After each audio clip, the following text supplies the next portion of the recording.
a la sociología general y jurídica. Esto significa, estimado público, que esto está simplemente para interesar a ustedes en la temática. No va a haber ningún examen y nunca les voy a preguntar nada de esta bibliografía para aquí incluida. Es para que ustedes, lo cual es un poco difícil en el sistema boliviano, para que ustedes por cuenta propia, en forma autónoma, vean qué cosas les puede interesar, qué temas y qué materiales pueden ser o no leídos por ustedes. Esta lista bibliográfica incluye sobre todo materiales electrónicos de acceso muy fácil y gratuito, de modo que ustedes pueden descargar cada uno en su celular o en su computadora, pueden descargar algunos de los materiales. Además, les he puesto aquí algunas referencias que seguramente ustedes conocen muy bien, por ejemplo, donde hay materiales gratis sobre este tema, como El Rincón del Vago, El Rincón del Maestro. En fin, hay muchas direcciones electrónicas en las cuales pueden ustedes mismos buscar materiales sobre este curso. Luego tiene una breve sección sobre los objetivos del curso y la metodología, que son temas que yo ya he explicado en las dos sesiones anteriores. Y finalmente tiene un sistema propuesto para la calificación al final del año lectivo. No sé si ustedes ya han escuchado lo que expliqué en la sesión anterior o no, eso no sé. Entonces, por las dudas les digo, aquí no va a haber controles de lectura, elaboración de fichas, exámenes parciales, división en grupos de trabajo, absolutamente nada de eso. Solo va a haber un pequeño trabajo escrito al final, donde ustedes mismos van a elegir el tema, obviamente un tema tratado durante este módulo, y ese tema elegido por ustedes mismos, ustedes por medio de él tienen que demostrar lo único que se va a calificar, que es la habilidad de ustedes de pensar críticamente por cuenta propia. ¿Ya? Eso que hace tanta falta en el sistema universitario boliviano, que como les he dicho ya varias veces, es un sistema repetitivo, memorístico, que no ha cambiado gran cosa desde la fundación de la primera universidad en la Edad Media. Aquí lamentablemente se han mantenido esos sistemas medievales, memorísticos y escolásticos. Y finalmente, en la última página van a ver ustedes que hay una especie de esquema sobre lo más conocido en que puede dividirse los términos de la sociología moderna. O sea, un esquema sobre lo que es la sociedad tradicional y lo que es la sociedad moderna. Así van a tener ustedes simplemente un esquema de ayuda para comprender algunos de los temas que vamos a utilizar en este modesto módulo. Este módulo, como les dije varias veces, es de carácter estrictamente introductorio y sirve sobre todo para provocar a ustedes, para que se sientan mal, para que se sientan molestos e irritados, porque esa es una de las mejores formas para aprender por cuenta propia. Entonces, a mí me gustaría que ustedes se sientan mal al final de cada módulo, porque eso a veces, no siempre, hace que la gente piense por cuenta propia, en forma autónoma busque ideas, materiales, etc. Hoy en día, con la existencia de las redes sociales electrónicas, casi todas gratuitas, es muy fácil acudir a materiales, opiniones diversas, ideas plurales sobre todos los temas que vamos a tratar en este módulo.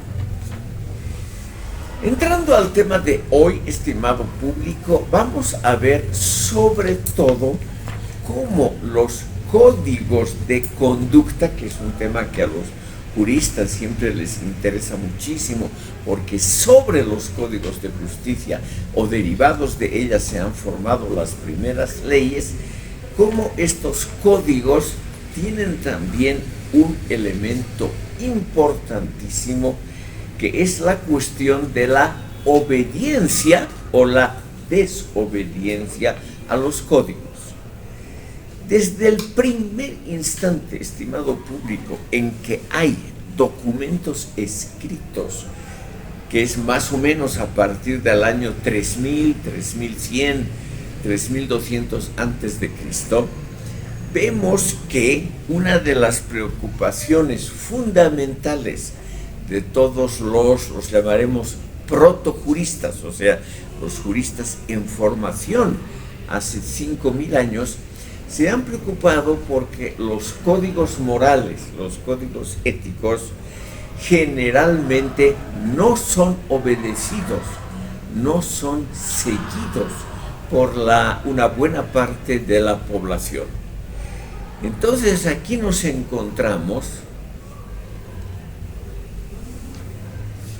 con un fenómeno repetitivo, lo vamos a ver a lo largo de todo este módulo, que se origina cuando un código, por más bien intencionado que esté, como los 10 mandamientos, los 3 preceptos del Imperio Incaico, los 5 pilares del Islam, las 12 tablas de la República Romana, todos esos códigos lamentablemente también llevan indirectamente a infracciones, llevan a que una buena parte de la población o no los tome en serio o conduzca claramente a una desobediencia, a veces tácita, a veces explícita, sobre estos códigos.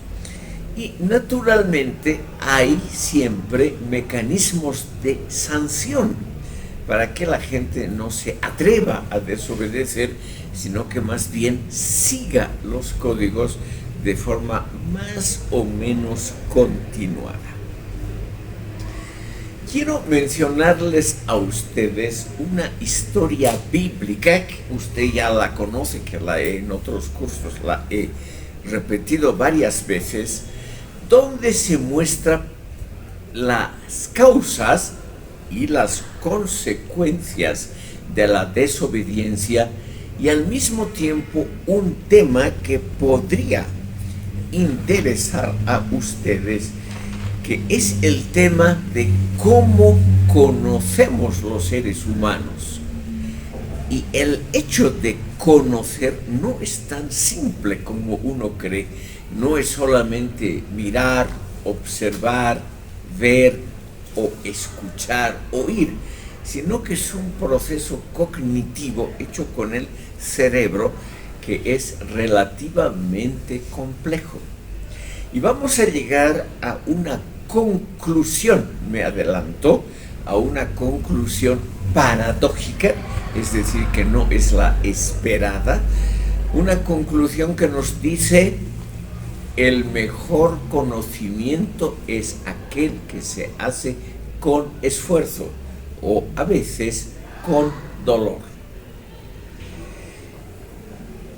En el Antiguo Testamento de la Biblia, que comparten judíos y cristianos, en el primer libro del Antiguo Testamento, que probablemente ha sido escrito hace más de 3200 años y que es uno de los documentos escritos de corte filosófico, sociológico más antiguos del mundo, el primer libro de la Biblia, el Génesis, ya se encuentra detallada esta historia que les voy a contar, o tal vez para los que ya conocen algo de la Biblia, les voy a repetir para que vean ustedes simplemente cómo el sufrimiento y el dolor es una de las consecuencias del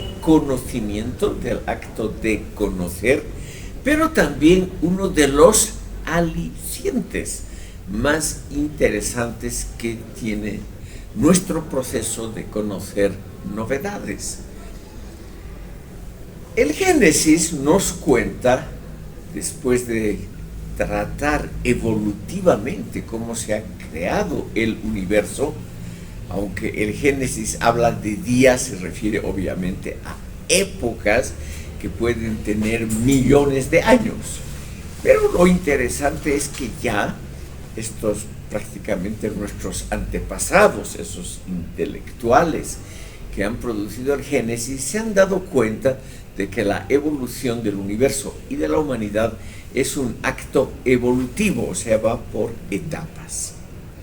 En el Génesis se cuenta casi al final del libro la historia de la creación de los primeros seres humanos y al mismo tiempo su caída. En todos los idiomas, la expulsión del paraíso original se llama la caída. Y esa caída, estimado público, en la gran mayoría de las teorías históricas, como las de Hegel, las de Karl Marx, que debe ser un autor que a ustedes les ha interesado, les va a interesar tal vez, esa etapa muy larga de la caída es la más interesante desde el punto de vista del conocimiento, o sea, de la facultad del ser humano de acumular sapiencia sobre algo. Me refiero ante todo a la situación inicial. Dios crea a la primera pareja en el paraíso terrenal. Un paraíso, estimado público, es un lugar donde uno vive feliz y sin problemas, sin tener que trabajar, sin tener que estudiar como hacen ustedes. Eso es un paraíso. No hay profesores, no hay horarios, no hay nada de estas cosas desagradables que tiene el proceso de vivir y el proceso de aprender. En el paraíso terrenal, nuestros primeros antepasados vivían de los abundantes frutos que allí existían sin ninguna necesidad de preocuparse por el día de mañana. O sea, la subsistencia estaba totalmente asegurada. Si la subsistencia está asegurada, si el paraíso es un lugar libre de enfermedades, muertes, etc., es, uno pensaría, el lugar de la felicidad. Sin embargo, estimado público, aquí viene un elemento que nos ha ayudado a pensar poderosamente. Y ese elemento se llama lo que ustedes tal vez sienten en este momento: el aburrimiento, el tedio. ¿No es cierto? Este profesor no es lo que ustedes esperaban, se aburren, están pensando en otra cosa, muy pronto van a empezar a jugar con sus celulares. Yo no me opongo a nada de eso porque es un fenómeno universal, sería absolutamente inútil el oponerse a ello. El aburrimiento es algo negativo, pero al mismo tiempo es un impulso poderoso, un aliciente para hacer otra cosa. En el paraíso terrenal, la pareja fundadora del género humano, Adán y Eva, tienen todo a su mano, no necesitan ni trabajar ni esforzarse, pero naturalmente viven en la eterna repetición de lo mismo. Y esa repetición, esa reiteración de lo más conocido, causa naturalmente tedio, o sea, aburrimiento. Y al estar así aburridos, se les aparece algo muy usual en la vida, que es la tentación, o sea, la posibilidad de transgredir algo con el posible resultado de una novedad que impida o por lo menos alivie el aburrimiento cotidiano. En el paraíso, y esto es la parte cercana a asuntos protojurídicos, existía una sola regla que Dios había dicho a los primeros seres humanos: no hay que comer del árbol del bien y del mal, el árbol del conocimiento, el árbol más bello que se encontraba en el centro del paraíso, un árbol fácilmente distinguible por su belleza y por su tamaño. Dios no dio ninguna explicación, pero la estadía, esa estadía agradable, sin trabajo, sin esfuerzo, de vida eterna, sin enfermedades, en el paraíso estaba ligada a un reglamento: no comer de ese árbol del bien y del mal. En otras traducciones se llama el árbol del conocimiento. La serpiente, que es la representante del diablo, del mal, del espíritu malvado, la serpiente se acerca sobre todo y en primer lugar a Eva. ¿Por qué? Porque la mujer es probablemente, según la Biblia, no necesariamente es una opinión extendida ni es la mía, probablemente la mujer es el elemento más curioso que hay, lo cual es muy positivo. Es decir, de la pareja original, ella es la que siente más pesadamente el aburrimiento. Siempre lo mismo, siempre el mismo amante al lado, etcétera, etcétera. Obviamente llega un momento en que ella se aburre. Y ahí el mal, personificado por la serpiente, se acerca y le dice: tienes que probar los frutos del árbol del bien y del mal, con la famosa frase, que es una frase cognitiva, es una frase de clarísimo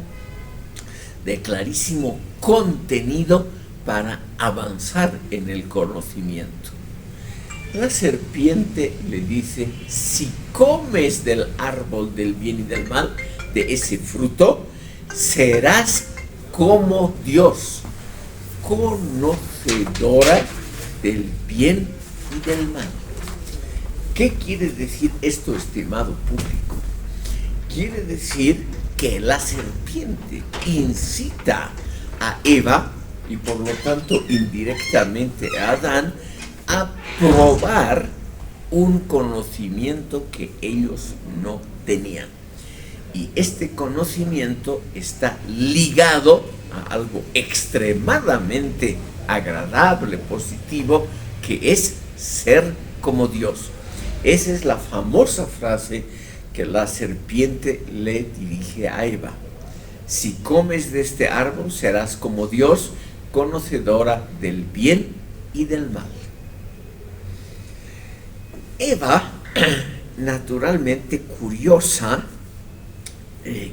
no cae, pero se interesa por conocer más, se interesa por ser como una deidad, se interesa por elevar su conocimiento a la altura de los dioses. Y ella es la que, mediante sus atributos eróticos, incita a Adán a hacer la prueba. Él muerde primero, luego ella, e inmediatamente, ¿qué pasa con ellos? Saben mucho más que antes. Experimentan el mundo exterior a ellos, el propio paraíso, de una manera totalmente diferente. Y eso, estimado público, es el comienzo del conocimiento y el impulso más poderoso para conocer. Al probar del árbol del bien y del mal, Adán y Eva automáticamente se sienten desnudos y tratan de taparse con la famosa hoja de parra, con lo que encuentran a la mano. ¿Qué significa esto? Al conocer algo, se han percatado, se han dado cuenta, han percibido que pueden estar en una situación de desamparo, de peligro, y por lo tanto, al sentirse desnudos, es una metáfora por sentirse expuestos ante el mundo, ellos inmediatamente se dan cuenta que ese paraíso ya no es el sitio seguro donde habían estado toda la vida, sino que están ante un mundo nuevo. Entonces, ¿qué hace el conocimiento? Nos hace ver nuestro propio mundo, nuestro entorno, como si fuese algo novedoso, algo que tenemos que conocer, algo que tenemos que, a veces, investigar.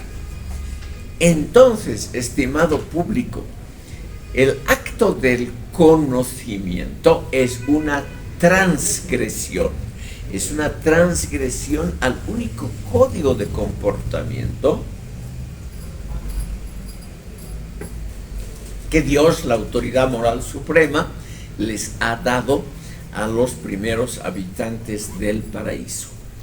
Entonces, conocimiento, estimado público, es al mismo tiempo transgresión. Saltarse por encima de un precepto, saltarse por encima del modesto código ético que habían recibido los primeros seres humanos. Entonces, aquí tenemos un elemento muy interesante y al mismo tiempo peligroso. Conocer es transgredir lo conocido, transgredir lo usual, lo habitual.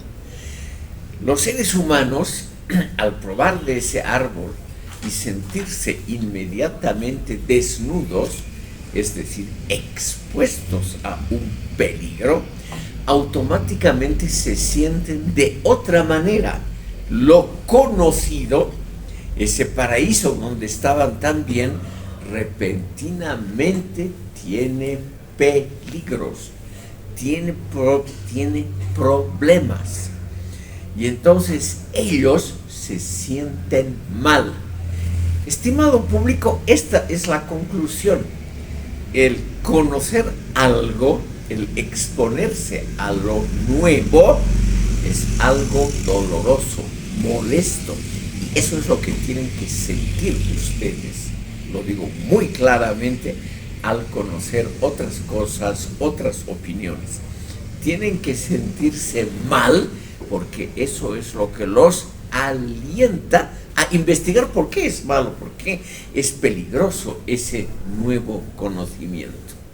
Entonces, aquí tenemos, estimado público, y espero aquí causar una molestia a ustedes, porque el conocimiento, según la versión bíblica, que es la misma versión del psicoanálisis de otras ciencias, el conocer es naturalmente poner en duda lo que uno ya sabía sobre su entorno. Es poner en duda lo que uno ha recibido de arriba, de los padres, de la tradición, de la familia. Es poner en duda lo que nos ha sido transmitido por alguna autoridad. La tradición puede ser una autoridad. Entonces, esto es lo que quiero que ustedes se sientan incómodos. Conocer es poner en duda los saberes ancestrales. Eso que la tradición ahora indianista proclama como algo muy notable, la recuperación, es decir, el respeto a los saberes ancestrales, es algo opuesto al conocimiento científico. El conocimiento científico es dudar, es poner en cuestionamiento, es exponerse a ideas ajenas, a ideologías que vienen de otra persona, de otra cultura. Es tratar de comprender que el propio entorno puede ser algo que uno lo ve con ojos nuevos, lo ve como algo complicado, lo ve como algo que puede causar problemas.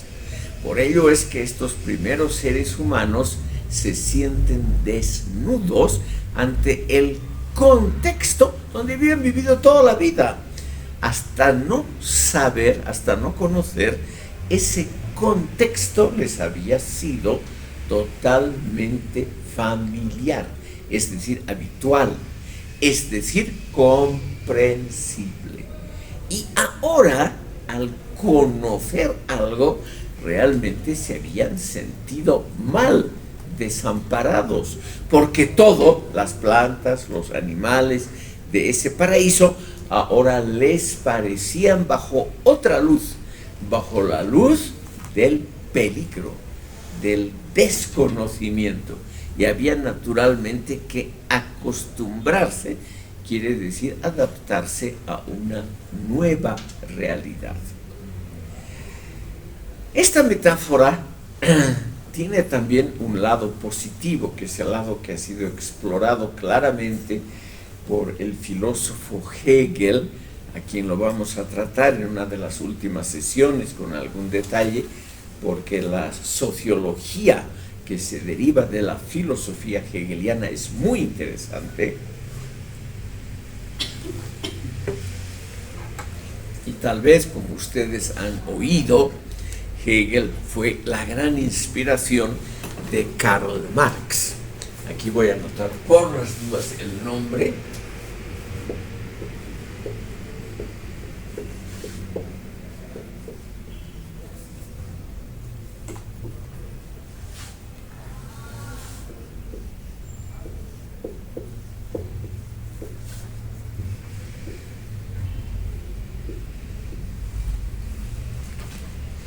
La fecha del fallecimiento no es absolutamente exacta. Como él falleció en los últimos días, puede ser que haya fallecido a comienzos de 1832. Estimado público, ¿qué nos dice Hegel? Y esto les va a gustar a ustedes, porque esto es algo muy positivo.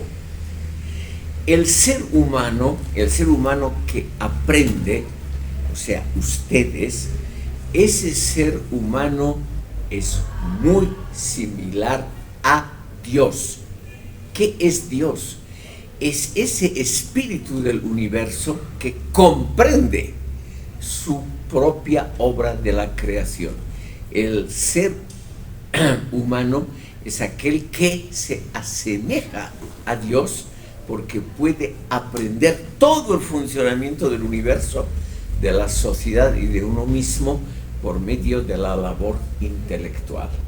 O sea, dicho en palabras muy simples, nos diferenciamos de Dios solo en una cosa: Él es inmortal y nosotros tenemos que morir. Pero nuestras facultades cognoscitivas, el poder conocer el funcionamiento del universo por un lado, de la sociedad humana por otro, esa facultad es ilimitada. O sea, en ese sentido, la serpiente tenía razón cuando le dijo a Eva: si comes del fruto del árbol del bien y del mal, serás como Dios, conocedora del bien y del mal. Ven ustedes entonces, estimado público, que la vida humana está también llena de dolor, de sufrimiento, de ese sentido difuso, pero muy complicado de sentirse mal en un entorno que hasta entonces nos parecía conocido y repentinamente ya nos es hostil, nos es difícil. Y ese entorno difícil nos obliga a pensar. Mini interrupción, como han venido algunos otros alumnos, yo les ruego pasar esta lista. Es una lista para los que quieren inscribirse, muchas gracias, para los que quieren inscribirse en un grupo de WhatsApp. Estimado público, si quieren inscribirse en una lista de WhatsApp y recibir el programa, que lo pueden fotocopiar, han escuchado ustedes dónde, no me acuerdo muy bien dónde era. Si quieren recibir el programa con la bibliografía y los aditamentos, pueden anotarse en esta lista voluntaria, como todo en este curso, voluntaria, de un grupo que vamos a formar de WhatsApp para recibir el programa, notificaciones o a veces otros materiales. El fundador del psicoanálisis, o sea, en la investigación de lo que es nuestro preconsciente, nuestro subconsciente, Sigmund Freud, por las dudas voy a anotar el nombre.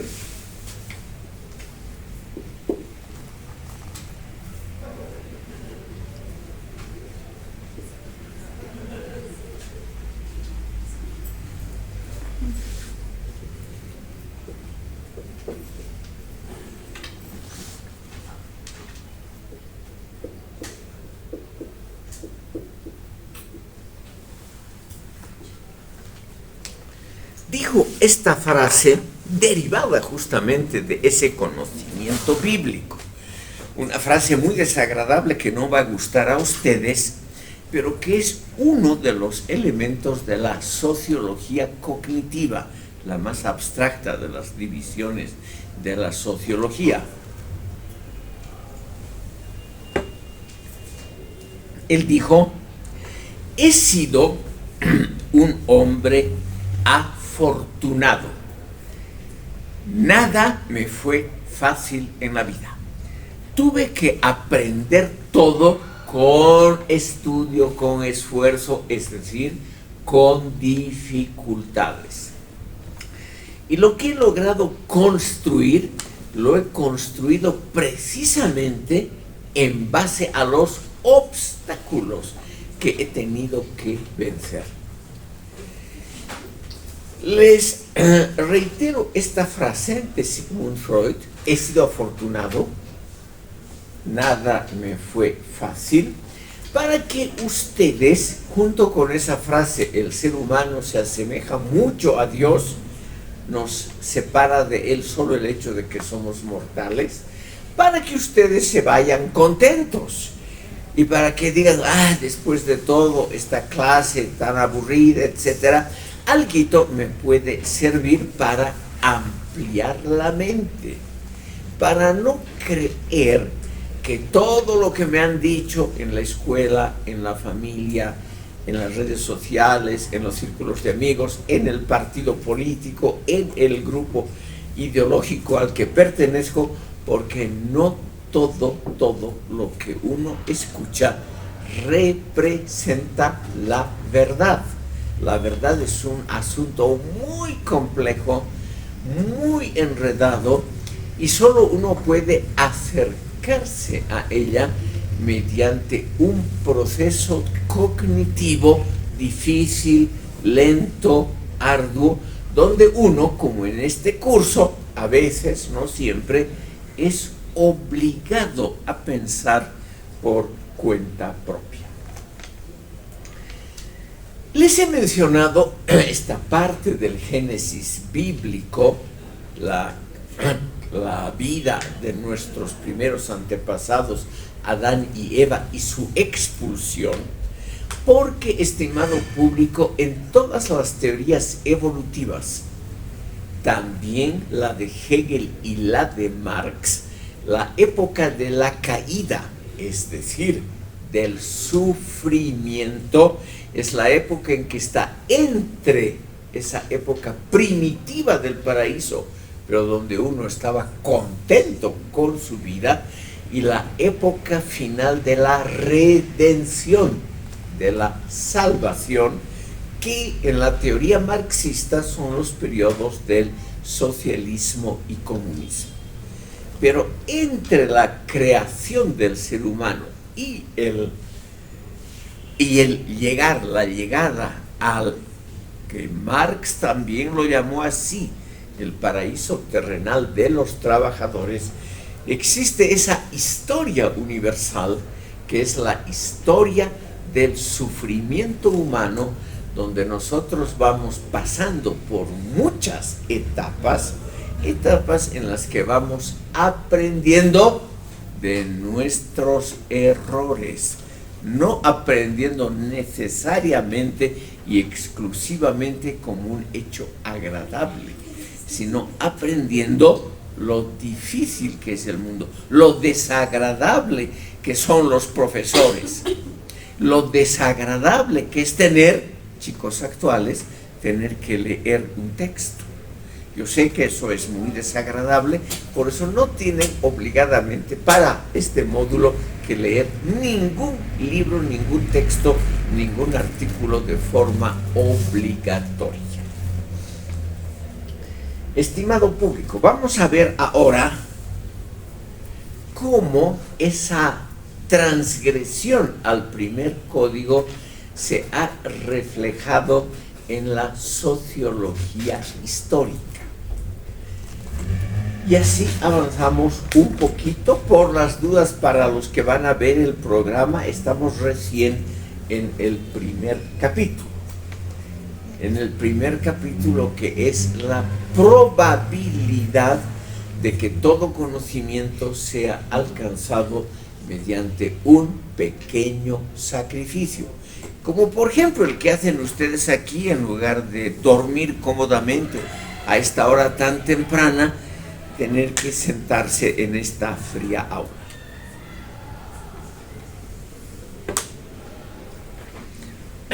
Para que un código de conducta funcione adecuadamente, el Estado o la autoridad tiene que introducir algo esencial que se llaman las sanciones. O sea, el que comete una infracción al código tiene que sufrir un castigo. En el Génesis bíblico, el castigo es la expulsión del paraíso, la caída a la tierra, y Dios mismo les dice a los primeros seres humanos: tú trabajarás solo con el sudor de tu frente, trabajando, y tú parirás hijos solo con el dolor del nacimiento. O sea, la vida, les dice a los seres humanos en un lenguaje actual, va a ser una vida permanente de sacrificio, como ha sido para la mayoría de los seres humanos la historia universal.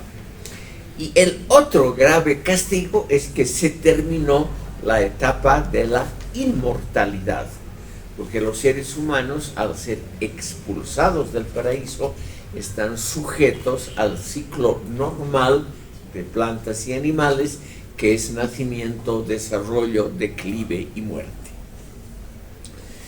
Ese castigo, estimado público, en las sociedades desde el comienzo de la historia se ha traducido por otro tipo de castigos. El castigo tiene que ser además algo pedagógico, es decir, algo que sirva de reflexión a los seres humanos. Por ejemplo, el meter presos a los seres humanos, el cobrarles multas, el hacerlos trabajar forzosamente, el torturarlos o el matarlos.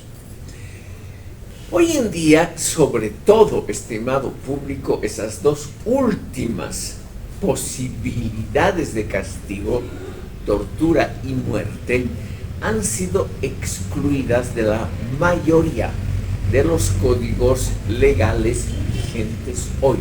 En algunos países todavía hay pena de muerte, como por ejemplo en Estados Unidos, curiosamente en las grandes potencias, en Estados Unidos, en Rusia, China, Irán, en la mayoría de los países islámicos, todavía hay la pena de muerte. Pero todavía hoy se castiga también con tortura, que es una especie de castigo corporal. Todavía, por ejemplo, en muchos países del ámbito islámico, por ejemplo en Arabia Saudita, al que roba algo se le corta, se le amputa una mano. Si sigue robando, se le amputa la segunda mano, que es además una forma visible de castigo para que la comunidad, los circundantes, no apliquen esa mala costumbre de robar, matar, etc. Para ilustración suya, en el mundo islámico todavía hay algunos castigos muy severos, actuales. A la mujer infiel, por ejemplo, se la lapida. Lapidar es matarla arrojándole piedras de modo que ella quede hundida, enterrada en un cúmulo de piedras y muera en el fondo por los golpes y por asfixia. Menciono esto porque Bolivia actualmente es un país más o menos aliado a Irán, que es una teocracia, donde se practican todavía hoy esos castigos. Por las dudas, Irán, estimado público, es un país que también se llama Persia, el nombre clásico de ese país. Es una teocracia, la autoridad más alta de ese país es el jefe del colegio sacerdotal. Y esa persona está por encima del presidente electo popularmente y del parlamento también electo mediante elecciones populares. Y ese colegio sacerdotal, presidido por un ayatollah, que es el nombre de ese sacerdote, puede anular cualquier decisión del presidente, del Consejo de Ministros y del Parlamento. Eso se llama una teocracia, es decir, un sistema donde la máxima autoridad deriva inmediatamente su poder de Dios mismo, del conocimiento teológico religioso. Estimado público, quiero mencionar a ustedes que este asunto de las sanciones es uno de los temas más estudiados por la sociología. En primer lugar, por su visibilidad. Siempre se ha querido en muchas culturas, vamos a hacer un brevísimo repaso histórico de 1 minuto, siempre se ha querido que algunos castigos sean públicos, porque eso, según la tradición, serviría como elemento de disuasión para que los ciudadanos o los súbditos no cometan ese tipo de castigo.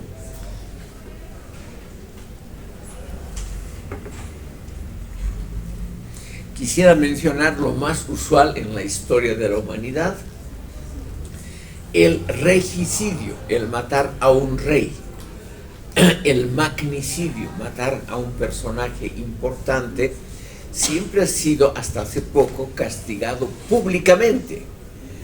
Hay descripciones muy claras, por ejemplo, en el antiguo Código Penal francés, que tuvo vigencia hasta la Revolución Francesa, cómo había que castigar al que había tratado o había logrado asesinar a un rey. Era una tortura, estimado público, necesariamente pública, donde al delincuente se le infligía a propósito los dolores más terribles que puede soportar un ser humano.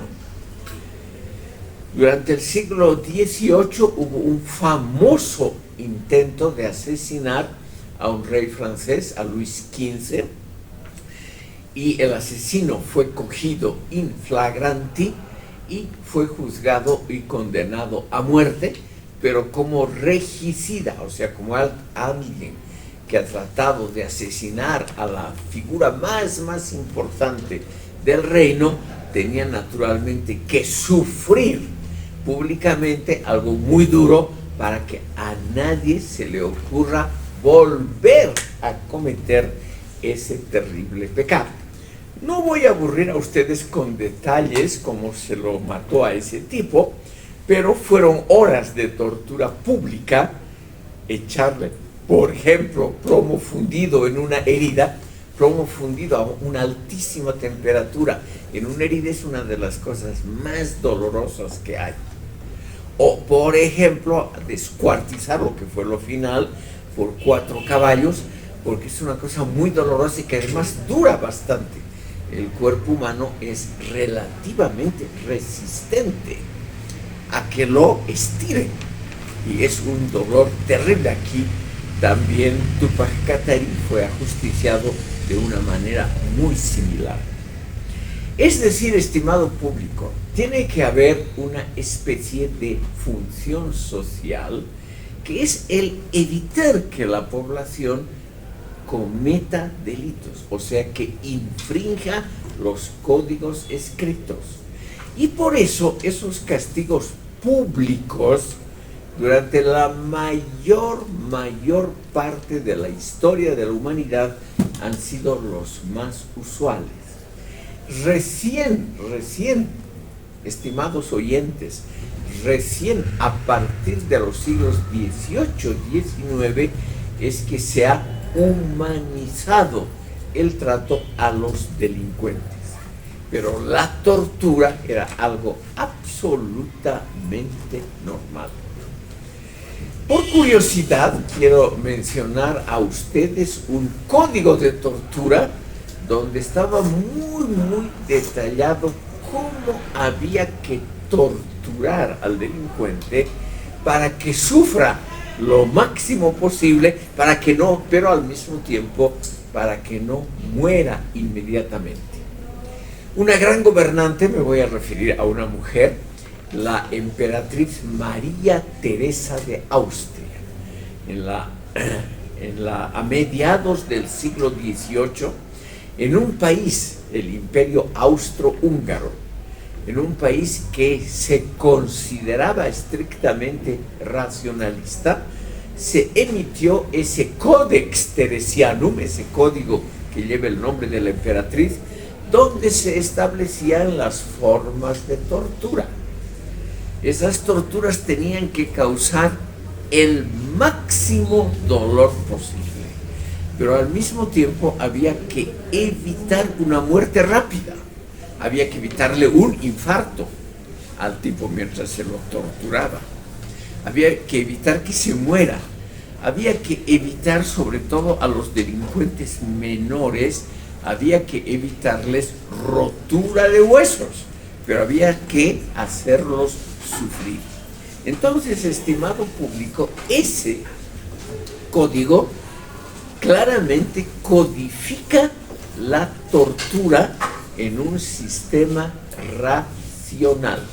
Imagínense ustedes esta curiosísima, podríamos llamar pedagogía, una pedagogía jurídica que trata de hacer sufrir, pero que ese sufrimiento sea lento para que sea al mismo tiempo aprendido por el delincuente, para que el delincuente no vuelva a repetir lo mismo. Esos códigos que están unidos al dolor, estimado público, han tenido muy poco éxito. Si ustedes, vamos a ver luego cuando veamos algunos sociólogos o afines a la sociología, de épocas modernas, como un autor que debe ser popular entre los jóvenes, Michel Foucault, y su obra cumbre, Vigilar y Castigar, vamos a ver, estimado público, cómo en los últimos siglos se ha pasado a otras formas de castigar las infracciones a los códigos legales. Y la función, en lugar de torturar públicamente, se los recluye en instituciones como la prisión, la cárcel, que es un tema muy interesante y muy estudiado justamente por la sociología y que tiene una relación muy inmediata con problemas jurídicos. Eso vamos a dedicar toda una sesión a ver ello. Solamente quiero adelantarles lo siguiente. Los códigos de comportamiento son muy antiguos, y también los castigos. Si ustedes, por una de esas casualidades del destino, leyeran la Biblia, el Antiguo Testamento, van a ver que hay trozos donde se explican castigos adecuados según además el delito que uno ha cometido. En la antigüedad, anterior a la Biblia judía, existía un código muy detallado, un código muy interesante, que además un pensador moderno, izquierdista, que ha fallecido hace poco, que ustedes tal vez han oído hablar, Enrique Dussel, lo ha popularizado. Es el código de un rey babilonio,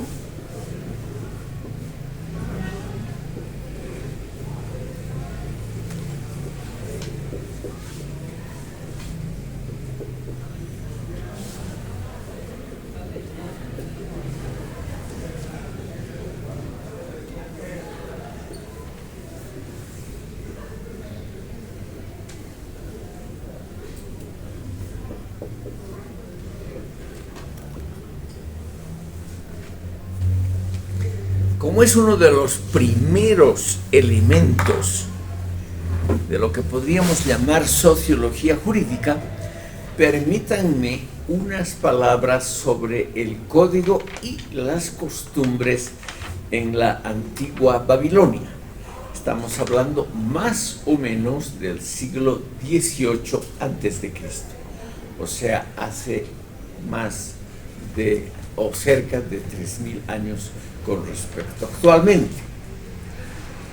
¿Por qué menciono esto, estimado público? No solo porque Enrique Dussel, ese autor izquierdista, lo ha popularizado en los últimos años, sino porque es el primer código escrito que nos ha llegado completo hasta nuestros días. Permítame por ello una brevísima descripción sociológica de ese asunto. Babilonia, en el siglo XVIII a.C., se convirtió en una gran potencia regional en lo que hoy es el cercano Oriente. Babilonia, todavía están las ruinas, Babilonia está muy cerca de Bagdad, la capital actual de un estado árabe que se llama Irak. No confundir con Irán, es el país que está al lado de Irán. Irak es la cuna de las más antiguas civilizaciones de nuestro planeta. Ahí surgió, hace más de 3.000 años, la escritura, el Estado, la fundición de metales y lo que le llamamos el Estado. Y Babilonia es uno de los estados sucesores de esos primeros intentos de convivencia civilizada que el ser humano ha producido. Hay naturalmente un gran espacio de tiempo entre la época cuando nace la escritura, 3.000 antes de Cristo, y esto que es 1.800 antes de Cristo.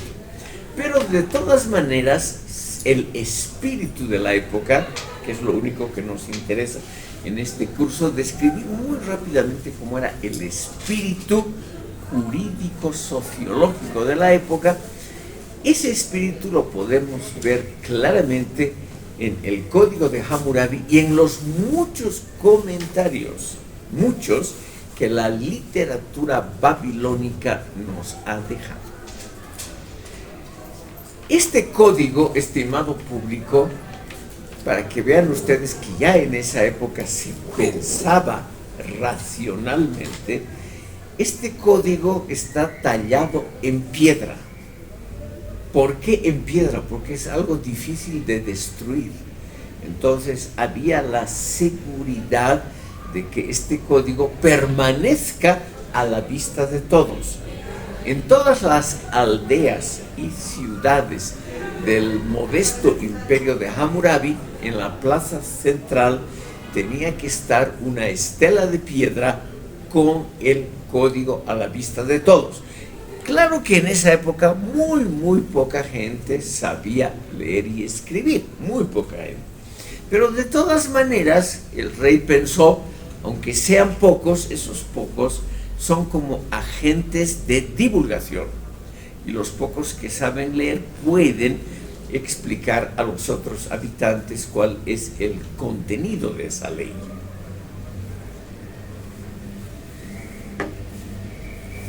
El principio jurídico y también sociológico, que es la base de este código, es, estimado público, la compensación justa. Y en este código aparece por primera vez una expresión que también aparece en la Biblia, en el Antiguo Testamento, como la base de los códigos legales. Y esa frase tal vez ustedes han escuchado, decía ojo por ojo, diente por diente. Es decir, si en una pelea a alguien le habían quitado un ojo, entonces el agredido tenía el derecho de quitarle también un ojo al agresor. O sea, una compensación entre daños iguales, entre daños equiparables. Si en una pelea a uno le habían sacado un diente, pues el agredido tenía el derecho de sacarle también un diente al agresor. Son datos de peleas normales, o sea, de peleas de barrio, de peleas entre vecinos, etc. Pero eso se aplica también a la totalidad de los delitos. Si uno mata a un rey, el delito era el más grave de todos, y obviamente también el castigo por ello tenía que ser más o menos equivalente al delito. Por eso es que al delincuente, al regicida, se lo sometía a las torturas más terribles. En todos esos códigos antiguos, con perdón de las damas aquí presentes, quiero indicar que los pecados contra las reglas de la convivencia cometidos por mujeres siempre tenían castigos muy superiores a los delitos similares cometidos por varones. Por ejemplo, el adulterio, como es hasta hoy en los países islámicos, el adulterio cometido por una mujer era penado con la muerte por ser, según esa tradición, uno de los delitos más graves contra la organización familiar. O sea, la organización, la base de la convivencia familiar estaba en las manos, o mejor dicho, en el comportamiento de las mujeres en primer lugar. También en el Código de Hammurabi se explicita muy claramente que el castigo por el adulterio femenino es la lapidación pública. O sea, la mujer tiene que ser golpeada y enterrada bajo un cúmulo de piedras. O sea, cada uno arroja una piedra a la adúltera. Por eso es que Jesucristo, para los que tal vez han visto los evangelios, le dice a los que quieren condenar a una adúltera: el que esté libre de pecado, que arroje la primera piedra. Como nadie estaba libre de pecado, nadie se atrevió naturalmente a arrojar esa primera piedra a la adúltera para lapidarla.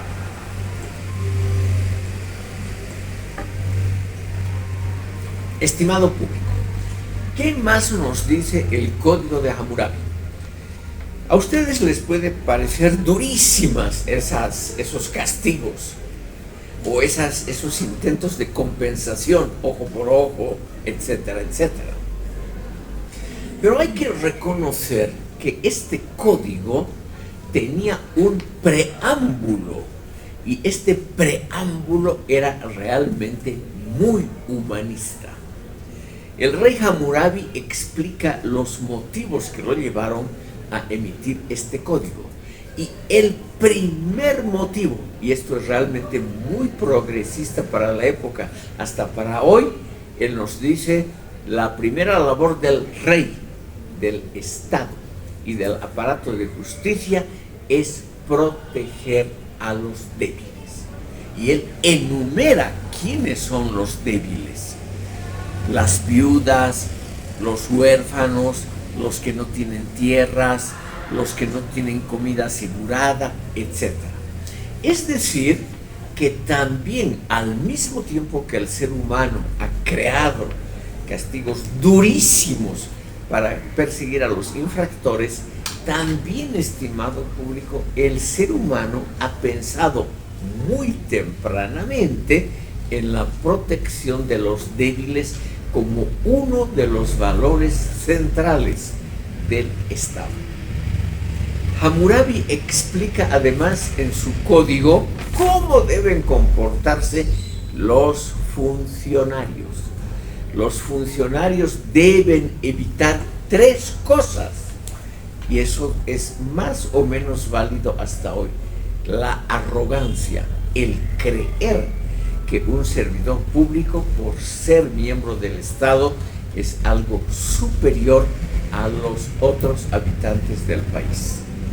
Eso estaría muy bien aquí en Bolivia, donde la burocracia tiene muy mala fama y donde un boliviano que se sienta detrás de un escritorio, un burócrata, se siente naturalmente muy superior al resto de los pobres pedigüeños que quieren hacer un trámite. Les voy a mencionar un estudio sobre este asunto.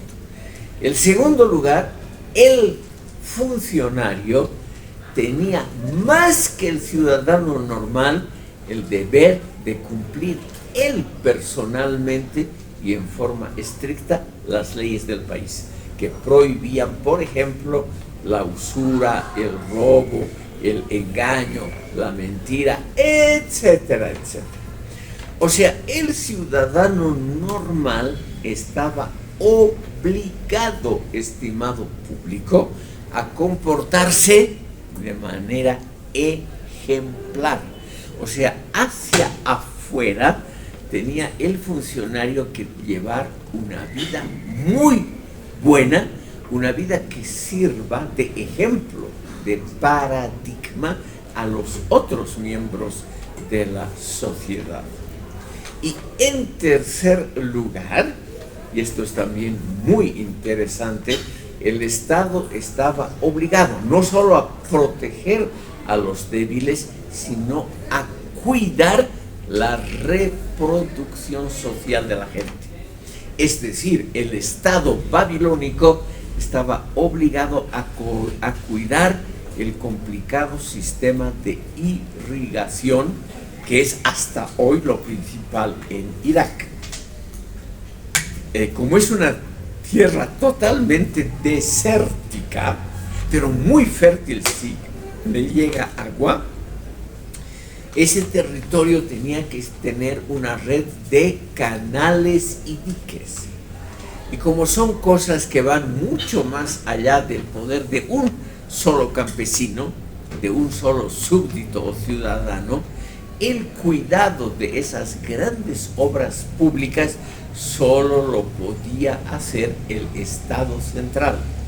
O sea, el Estado central estaba obligado, según el Código de Hammurabi, a cuidar y ampliar el sistema de canales y diques que era la fuente, la base misma de la prosperidad de Babilonia, como es hasta hoy la situación en las dos cunas de la civilización, Egipto y Mesopotamia, o sea, Irak, Egipto y Mesopotamia, que son territorios absolutamente desérticos si no fuese por la obra del ser humano que construye diques y canales, etcétera, etcétera, para hacer del desierto un vergel, una cosa fructífera.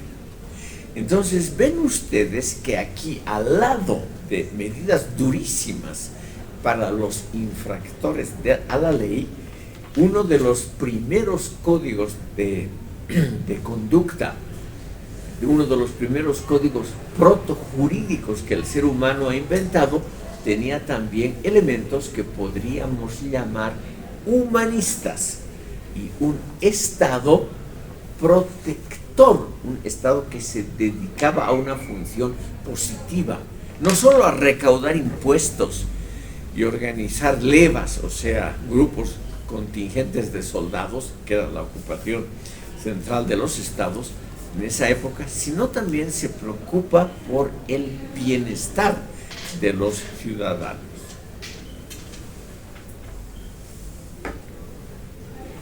Estos primeros códigos, estimado público, tenían naturalmente una vigencia restringida. Aquí el código de Hammurabi tenía solamente una vigencia dentro de ese, para nosotros, ese modesto imperio que solamente comprendía a lo que hoy es Irak, la antigua, la clásica Mesopotamia. Pero poco a poco, estimado público, se ha difundido una de las ideas claves con lo cual vamos a ocupar el resto de la sesión de hoy.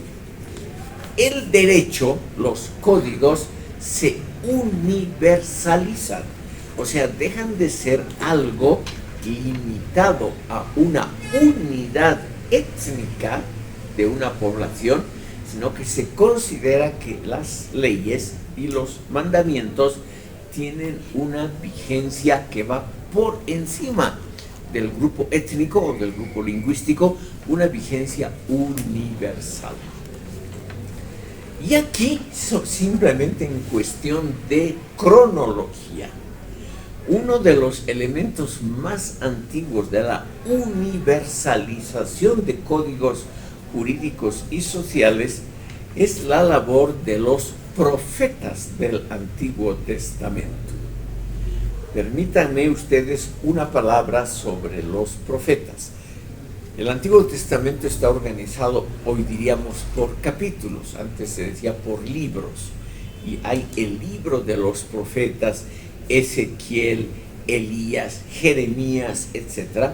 Estos profetas, estimado público, eran predicadores ambulantes que no dependían del Estado.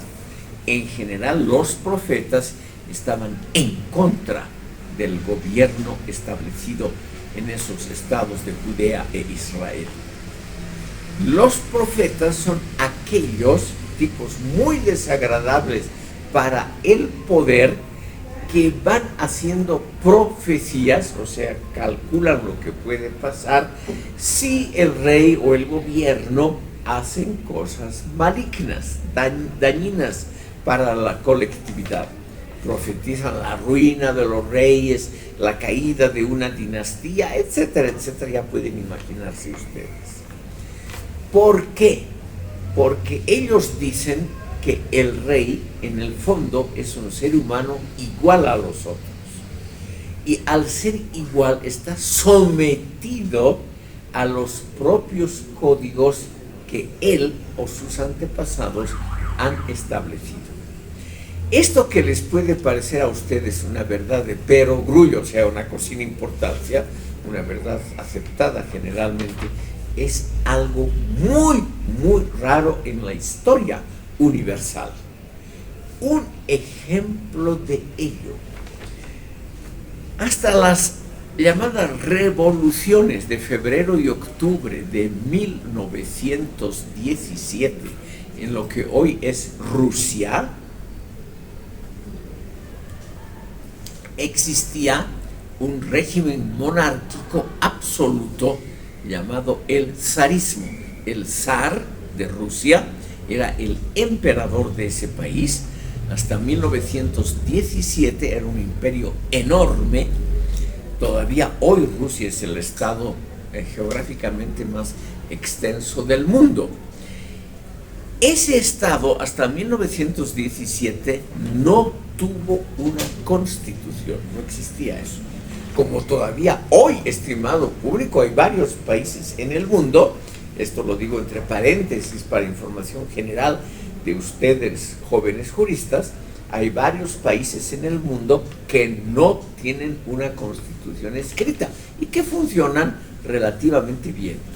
Arabia Saudita es uno de los ejemplos. El otro ejemplo, curiosamente, es uno de los países donde nació la democracia, el liberalismo y el mundo moderno, la Gran Bretaña. El nombre oficial Reino Unido de la Gran Bretaña e Irlanda del Norte hasta hoy no tiene constitución escrita, pero existen leyes fundamentales que tienen la función de ser, digamos, partes de una constitución no escrita. En la Gran Bretaña, por ejemplo, todavía hoy es válida la llamada Carta Magna de 1215, con la cual se estableció el sistema parlamentario de gobierno y la limitación del poder real. Hasta hoy es totalmente válida la Carta Magna.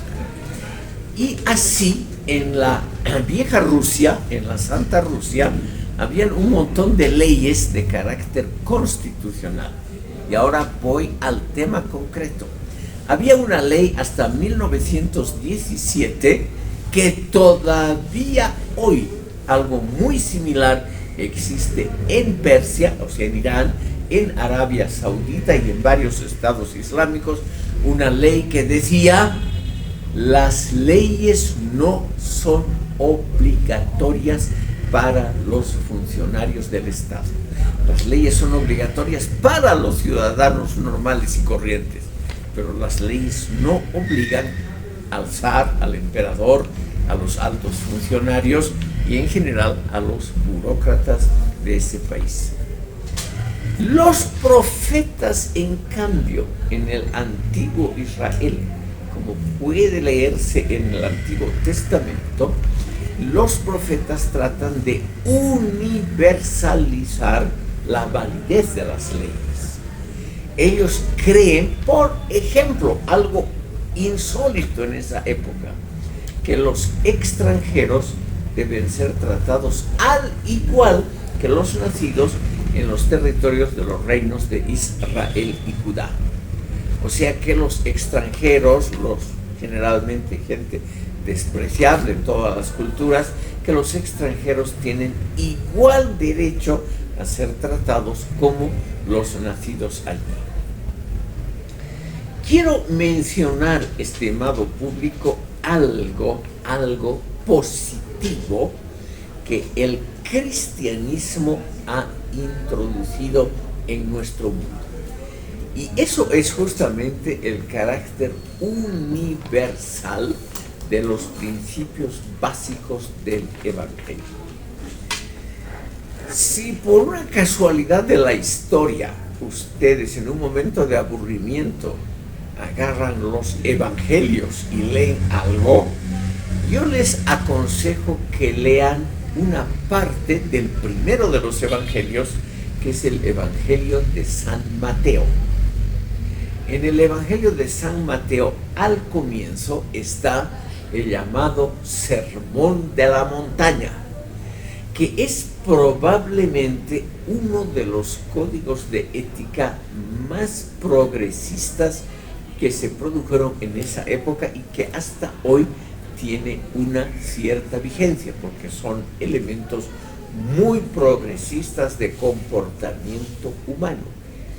Y según el Sermón de la Montaña, por ejemplo, que tiene esa regla general, hay que amar al prójimo como a uno mismo, es decir, el prójimo, el extranjero, el que no es de nuestro grupo étnico, el que no habla nuestra lengua, merece ser amado como uno se quiere a sí mismo. Eso yo sé que es a veces muy difícil de lograr. Por ejemplo, tenemos enemigos, adversarios, chicos que pretenden a la misma chica que uno, socios comerciales que se comportan mal, que nos roban. Es muy difícil que uno ame a esos tipos con la misma fuerza como uno se quiere a sí mismo. Sin embargo, el Sermón de la Montaña establece ese principio básico de carácter universal. Hay que amar al prójimo como uno se ama a sí mismo, independientemente del origen étnico, de la lengua, etcétera, de ese prójimo. El cristianismo también tiene otro elemento universalizable que ha sido curiosamente uno de los factores por la rápida propagación del cristianismo en el siglo I, en los primeros siglos de nuestra era. Ustedes pueden encontrar ese principio en una epístola, en la famosa epístola de San Pablo a los romanos. En esa epístola, estimado público, se establece que el cristianismo no es una religión étnicamente definible, como es el judaísmo. Uno es judío si uno tiene una madre judía. La madre es la que transmite la pertenencia al pueblo de los elegidos. Sí, hasta hoy en Israel la nacionalidad, etcétera, se adquiere por la madre.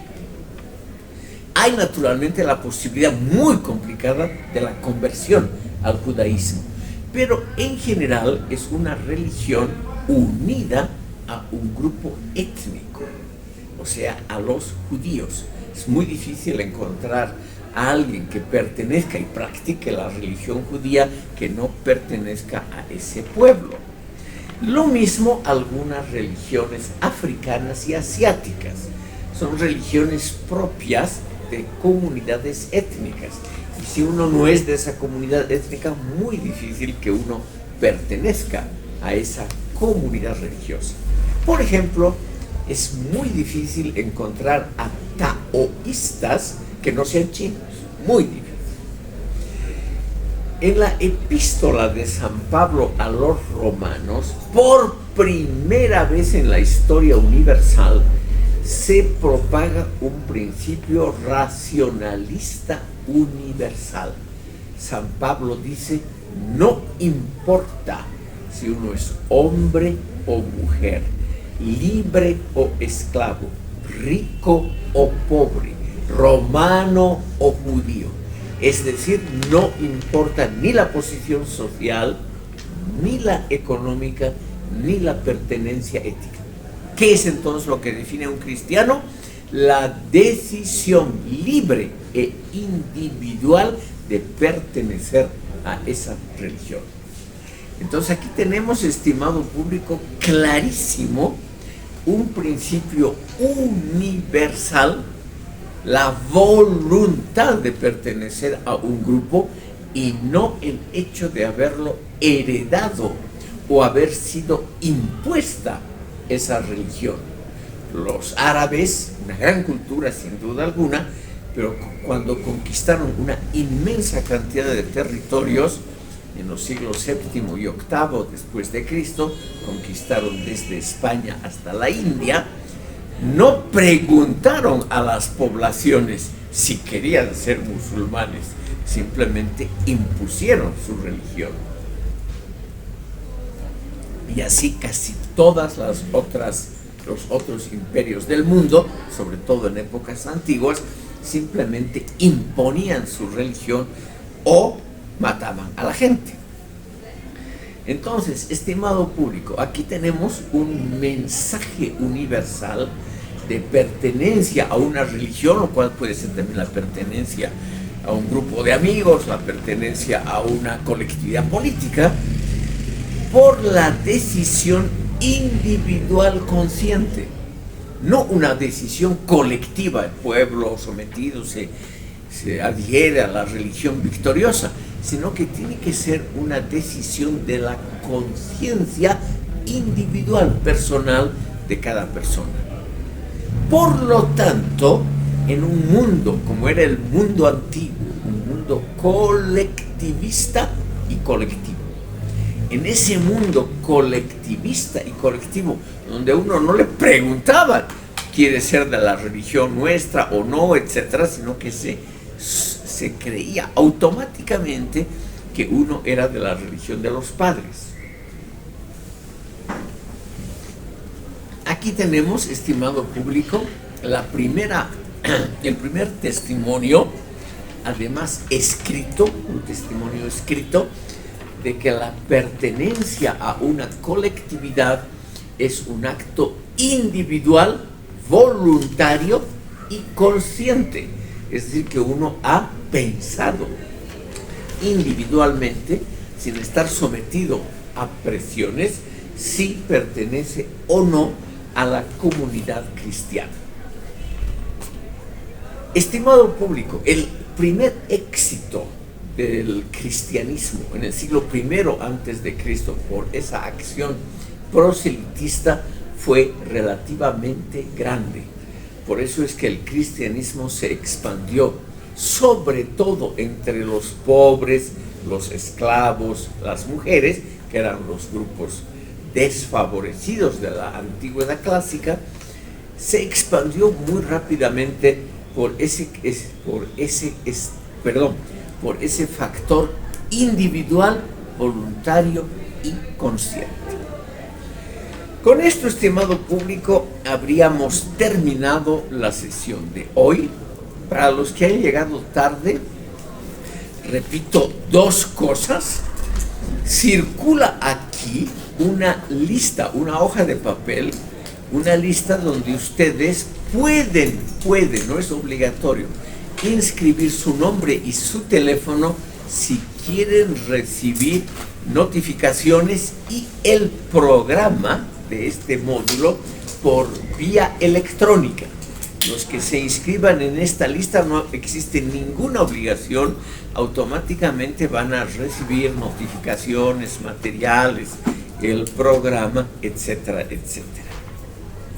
Nos vemos entonces, estimado público, el próximo lunes, donde vamos a seguir avanzando primero en la historia de los códigos de conducta y cómo la sociología los ha tratado desde la más remota antigüedad. Gracias por su atención hasta hoy.